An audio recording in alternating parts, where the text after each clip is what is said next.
here we go. We are picking up with these two problems on the bottom, problem 11 and problem 12. A review from what we did on Friday. We talked after your test. We are going to cube this expression, square this expression, and then multiply them together. We're dealing with operations with these monomials, polynomials, and we are trying to deal with our exponents. So in this situation, you may remember I have a power to a power. What do I do when I have a power to a power? Multiply. So I have x to the 15th times x to the 6th. What? Y to the 6th, excuse me. Times, and then I have x to the 6th, and I have y to the 8th. Now it switches from a power to power, now I'm multiplying. If I multiply, what do I do to the exponents? And what's that?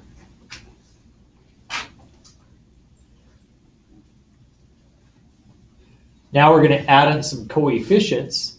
So I start with 2 to the 3rd. Notice that this is not 2 times 3, it's 2 raised to the 3rd power. What is 2 raised to the 3rd power? 8. It is 8, x to the 12th. And then it's not 3 times 2, it's 3 squared, which is 9, x to the 10th. Once you raise them to the power, now you can go ahead and multiply the two expressions together. I get a 72x to the 22nd power. All good? Okay, so being able to do those problems, very key for your test. Now, I'm going to write this out so you can understand exactly what it means. This is x times x times x times x times x times x, all over x times x times x times x. Now, you don't need to write it all out, but I will. I want you to notice that if you take x divided by x, what is something divided by itself? 1. And then x divided by x is another 1. And x divided by x is another 1. And x divided by x is another 1. And notice that in the end, I'm left with just 2 x's are being multiplied together, which gives me an x squared. So you can see the fact that those 4 x's reduced to 1 don't change the problem at all because you're just multiplying by 1. And anything multiplied by 1 is just itself. So this result is x squared.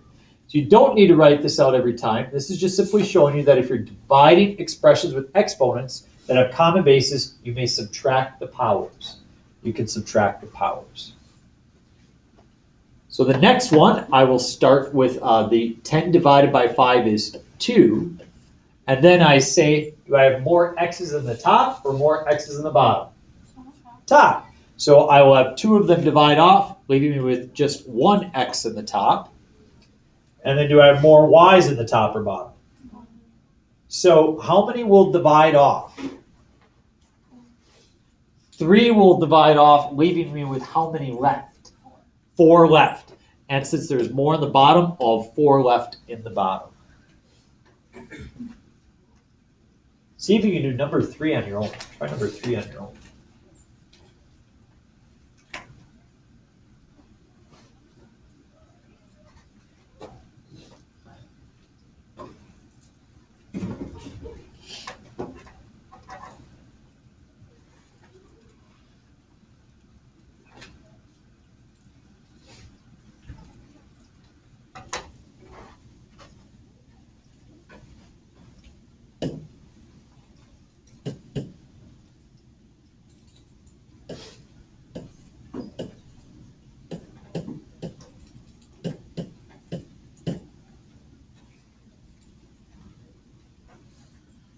When you're done, you can glance up and look, see if you've got the right answer.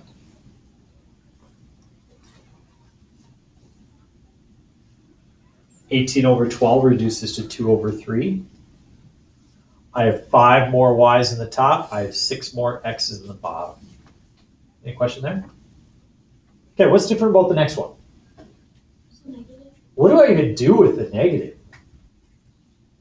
Don't you have to move it to the top? Very good. So if you have 4 to the -2 power, that means 1/4 squared. And what we learn about that is a negative power, it doesn't mean that we make the value of the expression negative. What it means is that we move it from the bottom to the top or the top to the bottom. So in this situation, I could take the -6 and move it, and I get x to the 3rd times x to the 6th. So I moved both of them to the numerator, okay? And now x to the third times x to the sixth is x to the ninth.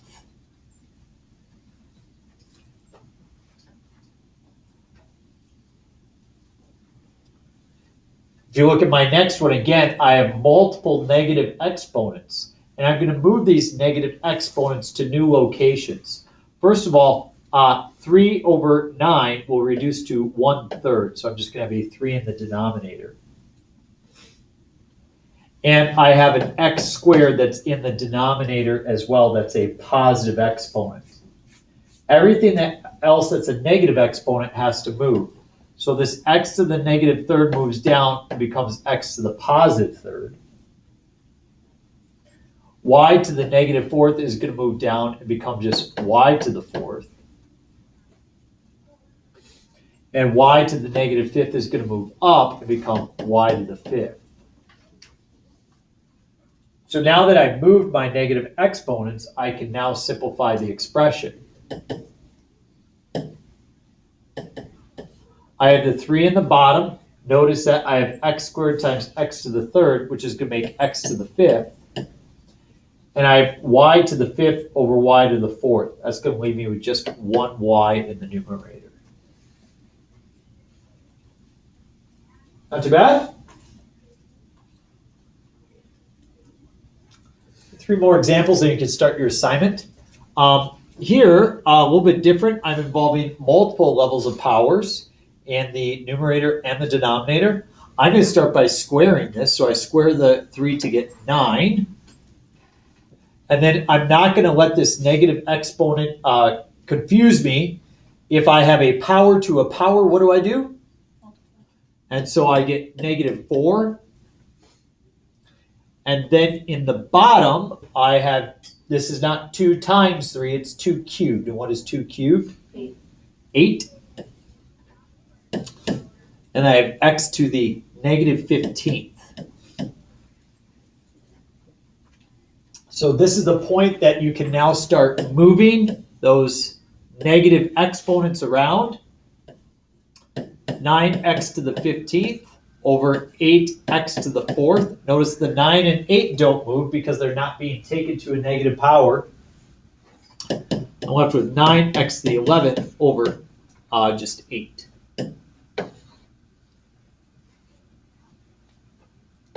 Please try example 7 on your own.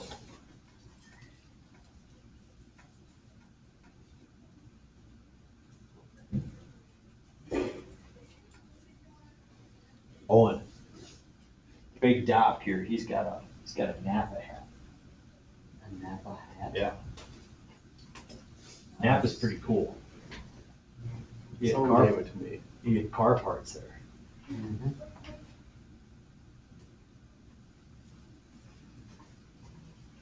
What do we get at Midwest? Midwest Agriculture? Yeah. What do I get there? Probably nothing. Nothing. You put a overly electric.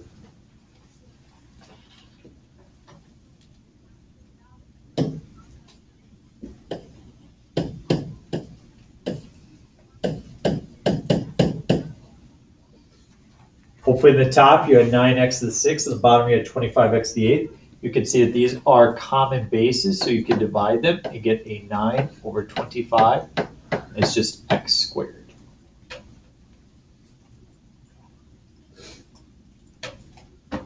Gina, do you need glasses? I have contacts. Okay. I see you squinting sometimes. I know, sometimes like my eyes don't focus right away if I like look down at something close up and then look at the contacts. Really? Yeah. Okay. I'm fine. All right. Okay, last example. This one's a little bit more complicated, primarily because we see a negative exponent on the outside. And what this negative exponent is going to do for me right now is I'm just going to flip everything. So I'm going to write a 2x to the 5th and a y to the -1. I'm going to move those things to the numerator. And then to the denominator, I will put 4x to the -2 and a y. And that negative power is now all used up. This is now all to the 3rd power.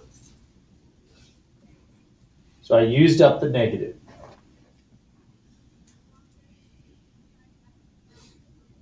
Now I could go ahead and cube everything. 2 cubed is 8. And what do I do to my exponents? Multiply x to the 15th. Y to the negative third. In the bottom, what is 4 cubed? 4 times 4 is 16, times 4 more. Checkerboard. 32. 64. It's all right. Thank you for your guess. Then we multiply our exponents. I get x to the negative 6th, and I get y to the 3rd. What would you do now? Okay, move the negatives. I'm also going to reduce the 8 over 64 to just be 1 over 8. Nunu said to take this x to the negative 6th and move it. So I'll have an x to the 15th and an x to the 6th on the top. And then this y to the negative 3rd I'll move down. So I have a y to the 3rd, and I'll join another y to the 3rd. And so this reduces to x to the 21st over 8 y to the 6th.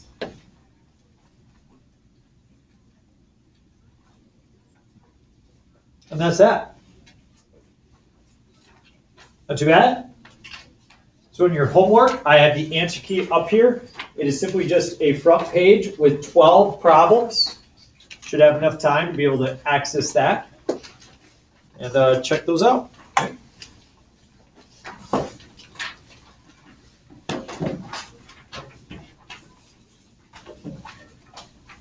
Big doubt. Do you work on your own cars? Sometimes. What kind of car you have? It's a GMC Sierra. What year? Was it an 03?